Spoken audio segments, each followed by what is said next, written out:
বিসমিল্লাহির বাংলাদেশ জামাত ইসলামী কদমতলী থানা কর্তৃক আয়োজিত আজকের এই গণসংযোগের উপস্থিত বাংলাদেশ জামাত ইসলামী কদমতলী থানার সংগ্রামী নেতৃবৃন্দ, উপস্থিত কর্মীবৃন্দ এবং দেশবাসী, আসসালামু আলাইকুম ওয়া রাহমাতুল্লাহি ওয়া বারাকাতুহু। আপনারা জানেন 2008 সালে স্বৈরাচার শাসক আমাদের এই জগদ্দল পাথর আমাদের উপর চেপে বসেছিল। দীর্ঘ আন্দোলন সংগ্রাম বিপ্লবের পর আজ তারা দেশ থেকে পালিয়ে যেতে বাধ্য হয়েছে। এখন আমরা আবু সাঈদ মুগ্ধদের শাহাদাত বরণ করে আমাদেরকে কথা বলার স্বাধীনতা, আমাদের মৌলিক অধিকার, আমরা আমাদের অধিকার ফিরে পেয়েছিলাম।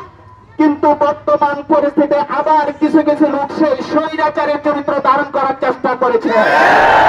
আমরা পরিষ্কার ভাষায় বলে দিতে চাই, আমাদের শেষ বিন্দু রক্ত থাকা পর্যন্ত আমরা আর কোন জালিমকে দেশের সরকারে আর বসে থাকতে দিব না।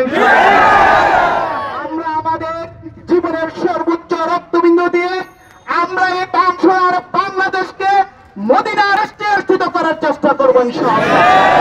আমরা আমাদের হুঁশিয়ার করে দিতে চাই, যারা এই সমাজে বিশৃঙ্খলা তৈরি করতে চাচ্ছেন, যারা এই সমাজে চাঁদাবাজি করতে চাচ্ছেন, যারা এই সমাজে দুর্নীতিবাজ করতে যাচ্ছেন, তাদের কাছে সাবধান করে দিতে চাই, আমরা যদি আবার জেগে উঠি, আমরা যদি আবু সাঈদ মুগ্ধের মতো আবার আন্দোলন শুরু করে দেই, আমরা কিন্তু মনে করার সুযোগ নিয়ে আমরা থেমে গিয়েছি।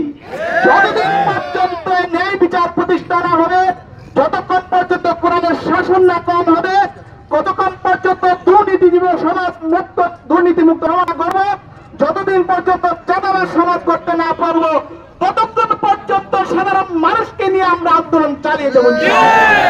আমি সংগ্রামী ভাই বোনদেরকে, সংগ্রামী দেশবাসীকে এবং সবাইকে আমি আশা করি যে আমাদের নেতৃবৃন্দ যখনই যে সংগ্রামের জন্য, যে আন্দোলনের জন্য আহ্বান করবে, আমরা সকল অবস্থায় লাভবাহিক করে হাজির করবো ইনশাআল্লাহ। আমাদেরকে তৌফিক দান করুন। আমি আসসালামু আলাইকুম ওয়া রাহমাতুল্লাহ।